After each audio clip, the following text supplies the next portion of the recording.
Hi students. இன்னைக்கு நம்ம வந்து 12th physicsல third unitோட second part பார்க்க போறோம். நான் ஏற்கனவே சொன்னேன் இல்லையா, first lesson நம்ம வந்து ஃபுல்லா ரிவைஸ் பண்ணிட்டோம், second lesson ஃபுல்லா ரிவைஸ் பண்ணிட்டோம்.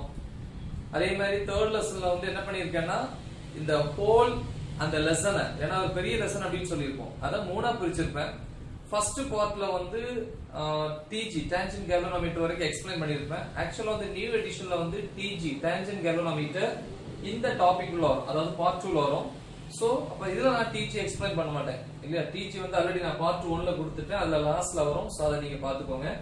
இப்போ நம்ம வந்து 3.4ல இருந்து 3.9.5 வரைக்கும் இருக்கக்கூடிய அந்த டாபிக்ஸோட அதுல என்னது மெயின் பாயிண்ட்ஸ், அதுல என்னெல்லாம் ஃபார்முலாஸ் இருக்கு, 1 மார்க்ஸ் ரிலேட்டட் என்னெல்லாம் இருக்கு, சில ஏரியால உள்ள டவுட் இருக்கும். சோ அதெல்லாம் வந்து நம்ம இப்ப டிஸ்கஸ் பண்ண போறோம். ஓகேவா? குட்.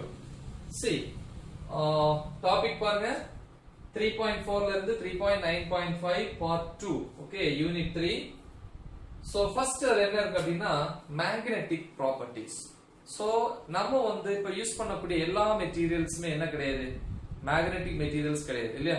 நான் magnetic materials as well as magnetic materials are there இல்லையா. இப்ப நான் மேக்னெட்டிக் மெட்டீரியல்ஸ் அப்படின்னா எவ்வளவுதான் நம்ம ட்ரை பண்ணாலும் அதை மேக்னெட்டா மாத்த முடியாது இல்லையா. இன்சுலேட்டர்ஸ் எக்ஸாம்பிள் சொல்லலாம்.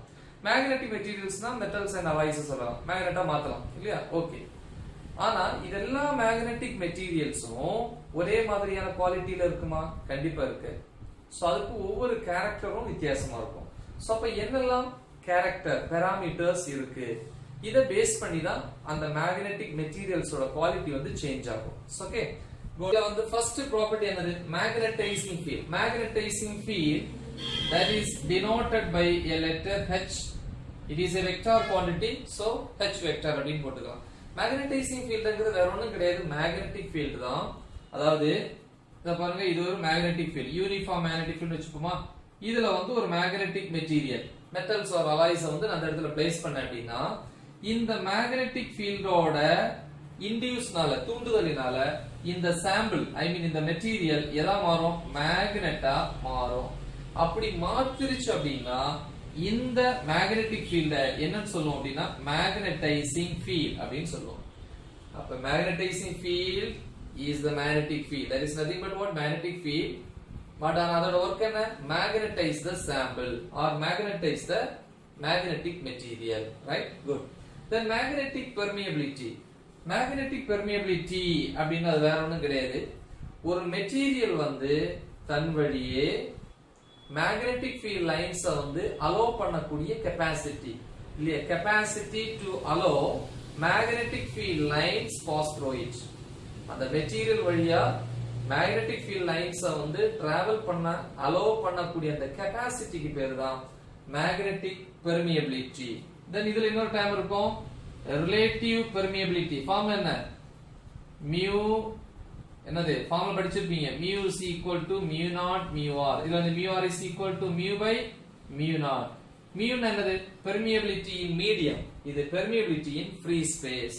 சோ இதோட யூனிட் சேம். சோ அதனால யூனிட் கேன்சல் ஆகும்போது ரிலேட்டிவ் பெர்மியபிலிட்டிக்கு யூனிட் கிடையாது, no unit. Okay, so in air vacuum its value is equal to 1 அப்படி படிச்சிருப்பீங்க. in air vacuum mu r value is equal to 1. Good. Then intensity of magnetization, அதாவது each and every material is made up of atoms. Inside the atoms electrons are there இல்லையா. இந்த electrons revolve பண்ணும்போது என்ன ஆகுது, magnetic moment வந்து produce ஆகுது.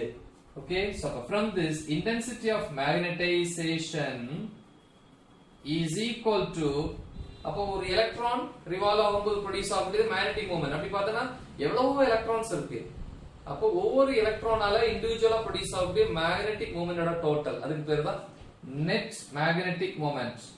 Net magnetic moment per unit volume. Okay, so பாருங்க, net magnetic moment per unit volume is called intensity of magnetization. அதான் சொன்னேன், each and every material is made up of atoms. Inside the atom electrons are there, electrons are revolving around the nucleus. so அப்ப அந்த revolve பண்ணும்போது magnetic moment produce ஆகும். இப்படி எவ்வளவோ atoms இருக்கு, எவ்வளவோ எலக்ட்ரான்ஸ் இருக்கு, அப்ப மேக்னெட்டிக் மொமெண்டோட வேல்யூ இன்கிரீஸ் ஆகுது. அப்ப அந்த டோட்டல் மேக்னெட்டிக் மொமெண்டம் க்கும் அது இருக்கக்கூடிய ஒரு பர்టిక్యులர் வால்யூம் இல்லையா per unit வால்யூம் அப்படினா 1 மீட்டர் கியூப் வால்யூம்ல வந்து ப்ரொடியூஸ் ஆகக்கூடிய net magnetic moment அத என்ன சொல்லுவோம் intensity of magnetization. The next is magnetic induction, that is nothing but magnetic field is equal to, see the formula, B naught plus Bm. வேற ஒண்ணும் இல்ல, அதாவது B naught என்கிறது ஒரு மெட்டீரியல் எங்க வைக்கிறீங்க பாருங்க, இந்த மெட்டீரியல் எங்க வைக்கும்போது இதுல ப்ரொடியூஸ் ஆகக்கூடிய இந்த மெட்டீரியல் எதா மாறுது மேக்னெட்டா மாறுது இல்லையா.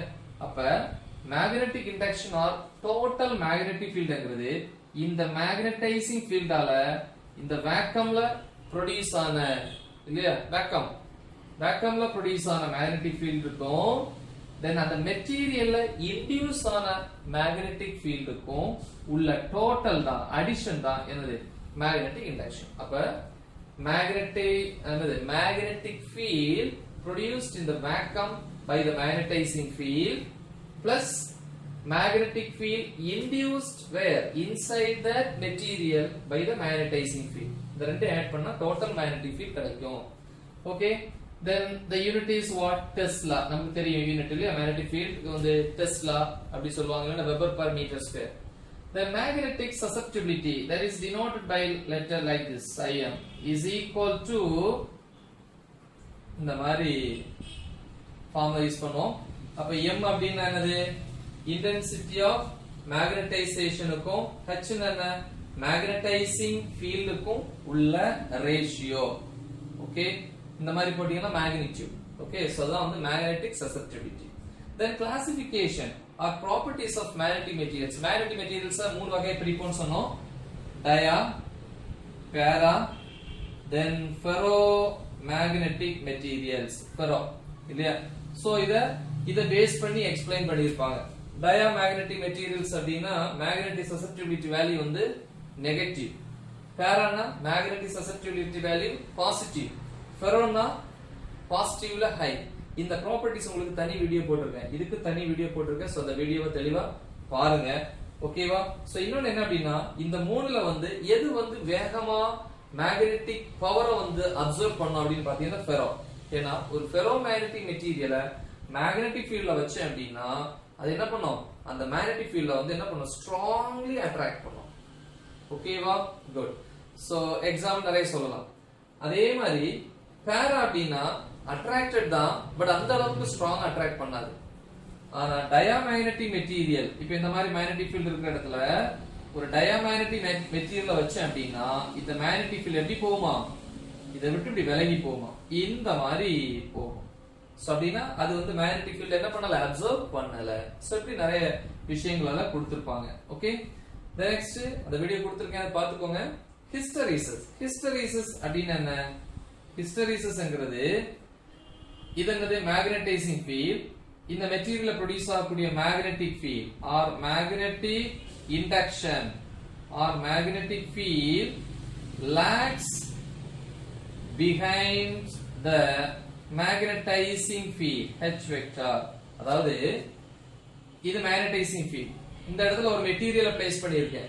அப்ப இந்த மெட்டீரியலுக்குள்ள இன்டியூஸ் ஆன மேக்னெட்டிக் ஃபீல்டு அதான் மேக்னெட்டிக் இண்டக்ஷன் எழுதியிருப்பேன். இது இந்த மேக்னடைசிங் ஃபீல்டை விட எப்படி இருக்கும், பின்தங்கி இருக்கும். சோ அப்படி இருந்துச்சுன்னா அந்த ப்ராசஸ்க்கு என்ன பேர் அப்படின்னா ஹிஸ்டரிசிஸ். ஹிஸ்டரிசிஸ் வந்து ஒரு ஃபுல் வீடியோ நான் உங்களுக்கு அப்லோட் பண்ணியிருக்கேன், பிளேலிஸ்ட்ல போய் பாருங்க. ஓகேவா, குட். தென் இந்த ஹிஸ்டரிசிஸை பேஸ் பண்ணி மெட்டீரியல்ஸ் ரெண்டா பிரிச்சிருப்பாங்க, soft as well as what இல்ல சாஃப்ட் ஃபெரோமேக்னெட்டிக் மெட்டீரியல்ஸ். ஏன்னா ஃபெரோமேக்னெட்டிக் மெட்டீரியல்ஸ் எக்ஸாம்பிள் யூஸ் பண்ணிருப்போம். இன்னொன்று வந்து ஹார்ட் ஃபெரோமேக்னெட்டிக் மெட்டீரியல்ஸ் இருக்கும். சரியா, சோ அதை பாத்துக்கோங்க.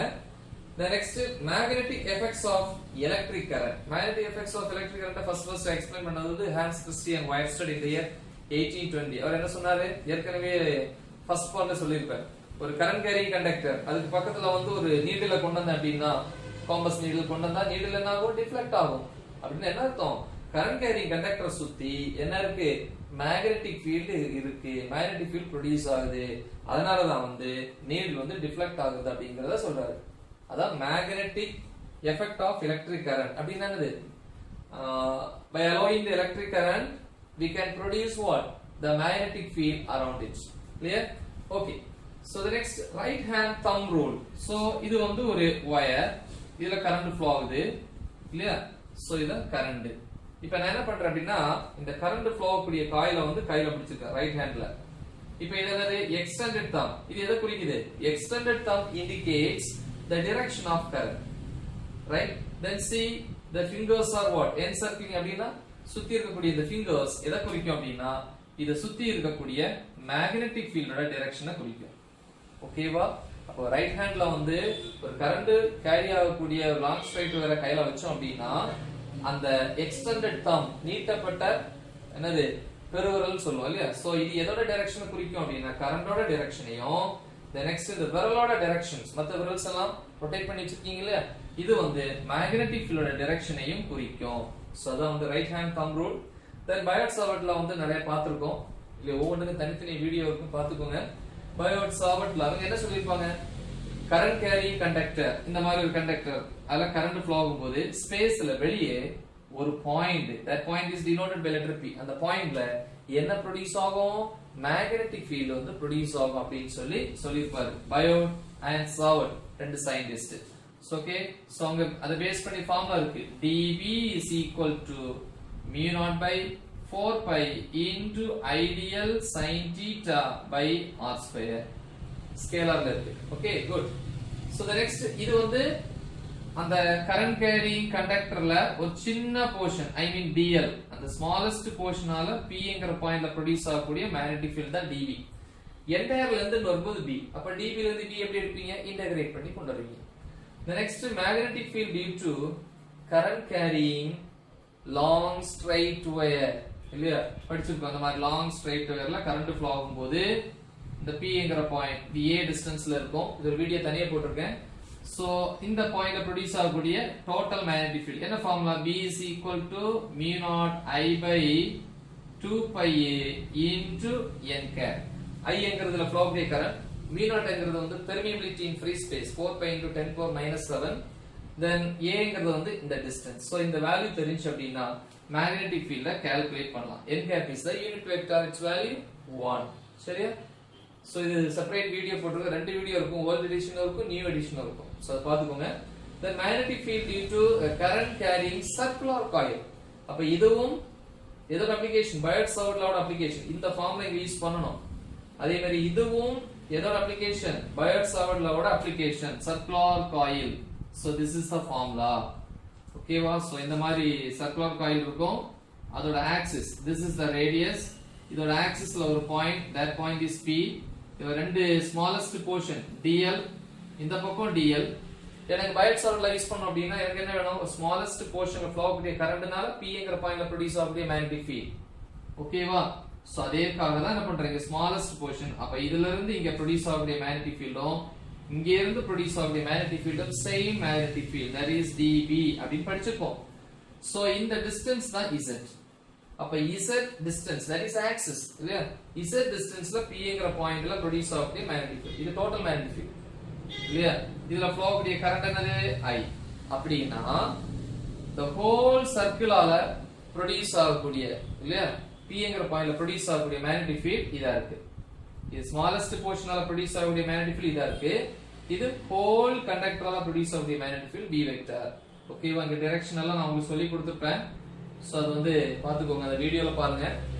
சோ ஓகே, ஒருவேளை இந்த p ங்கற பாயிண்ட் ஓகே இந்த p ங்கற பாயிண்ட் சென்டர்ல இருந்துச்சுன்னா அட் தி சென்டர் அப்ப p ங்கற பாயிண்ட் சென்டர்ல வந்தா இந்த z ங்கற டிஸ்டன்ஸ் இருக்காது. அப்ப என்னது? z equal to 0. அப்ப என்ன வரும்? b vector equal to mu naught ni by 2. இந்த z போயிடுச்சு அப்படினா மேல என்ன இருக்கு? r square by r square whole power 3 by 2. the 2 cancel ஆயிரும்.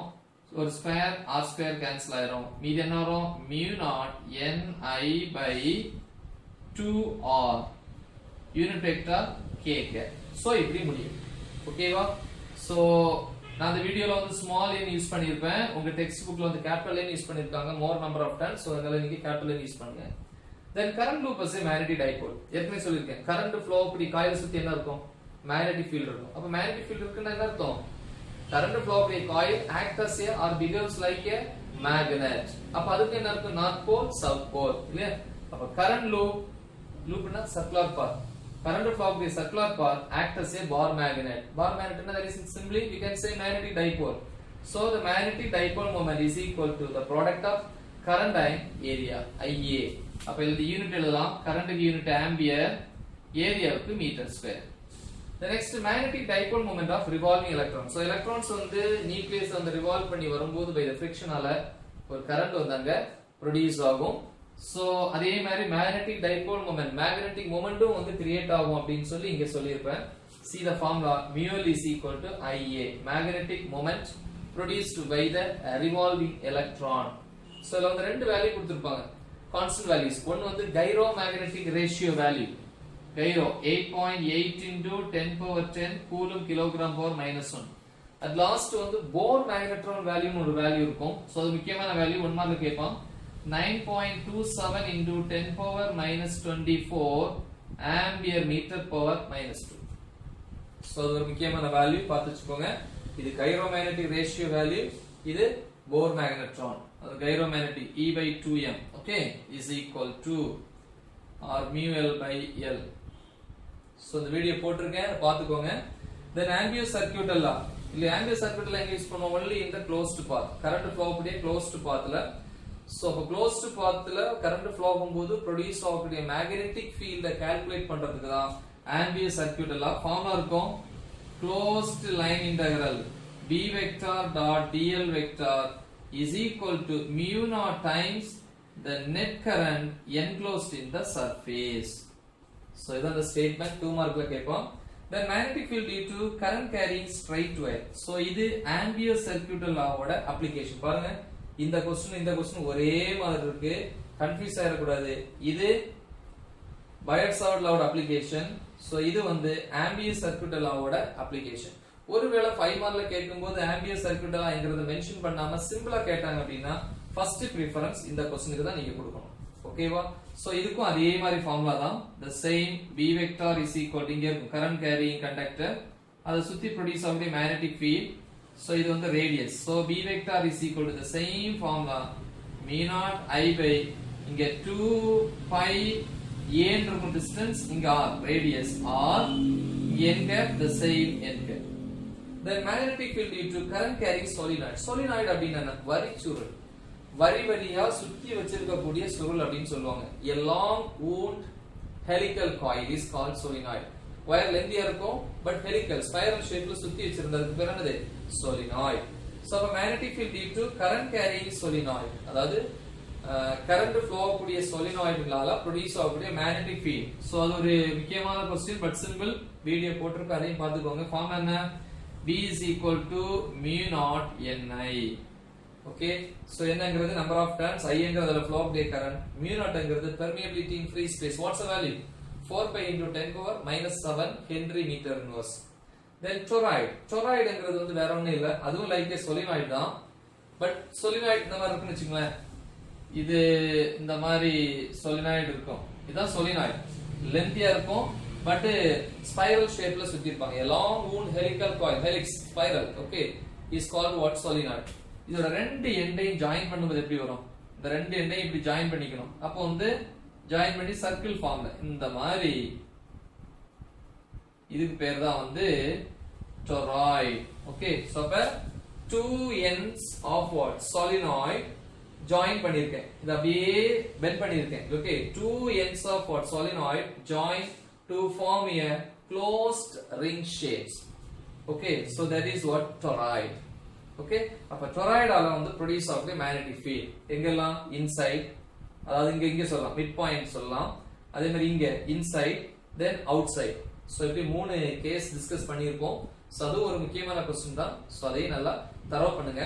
so இல்ல tangent galvanometer ஒன்னு இருக்கும், அது பார்ட் 1லயே உங்களுக்கு TG வந்து எக்ஸ்பிளைன் பண்ணியிருக்கேன். அதுக்கு செப்பரேட் வீடியோ போட்டுருங்க, பார்த்துக்கோங்க. நல்லா ப்ரிப்பேர் பண்ணுங்க, உங்க ஃப்ரெண்ட்ஸுக்கும் ஷேர் பண்ணுங்க. All the best. Thank you.